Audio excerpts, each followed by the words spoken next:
İngiltere öncülüğünde 40'tan fazla ülke Hürmüz Boğazı'nda serbest ve güvenli deniz ulaşımını yeniden sağlamak amacıyla bir koalisyon kurdu. Girişim, ABD, İsrail ve İran arasında yaşanan çatışmanın sıcak aşamasının sona ermesinin ardından küresel enerji arzı üzerindeki baskının artmasıyla gündeme geldi. Koalisyonun ilk toplantısı İngiltere Dışişleri Bakanı Yvette Cooper ev sahipliğinde çevrim içi olarak gerçekleştirildi. An international shipping route to hold the global economy hostage.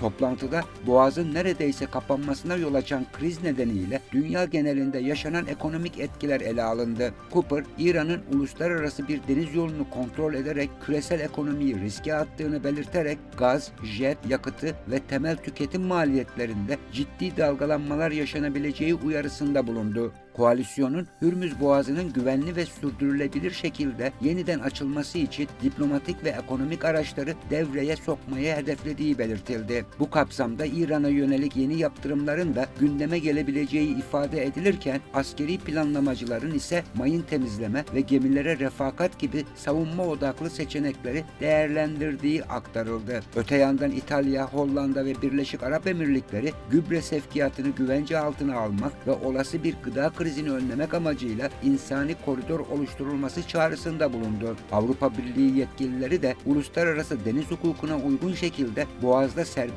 seyir seferin yeniden sağlanmasının acil bir öncelik olduğunu vurguladı. Toplantı daha çok mevcut durumu değerlendirme ve ortak tutum geliştirme amacı taşırken somut operasyonel kararlar alınmadı ve ortak bir bildiri yayımlanmadı. Dünya petrol ve doğalgaz arzının yaklaşık 1/5'inin geçtiği Hürmüz Boğazı stratejik önemi ve zorlu coğrafi yapısı nedeniyle büyük riskler barındırıyor. Bölgedeki sığ sular ve engebeli arazi İran'ın füze ve insansız hava aracı kapasitesini etkin şekilde kullanmasına imkan tanıyor. ABD Başkanı Donald Trump, Boğaz'da güvenliğin sağlanmasının ABD'den ziyade bölge enerjisine bağımlı ülkelerin sorumluluğunda olması gerektiğini savunarak müttefiklerine çağrıda bulundu. Ancak Fransa Cumhurbaşkanı Emmanuel Macron, Boğaz'ın askeri güçle güvence altına alınmasının gerçekçi olmadığını belirterek bu yaklaşımı eleştirdi. Genel tablo, Hürmüz Boğazı'nda güvenliğin yeniden sağlanması konusunda uluslararası bir uzlaşı arayışının sürdüğünü ancak yöntemler konusunda ciddi görüş ayrılıklarının devam ettiğini gösteriyor.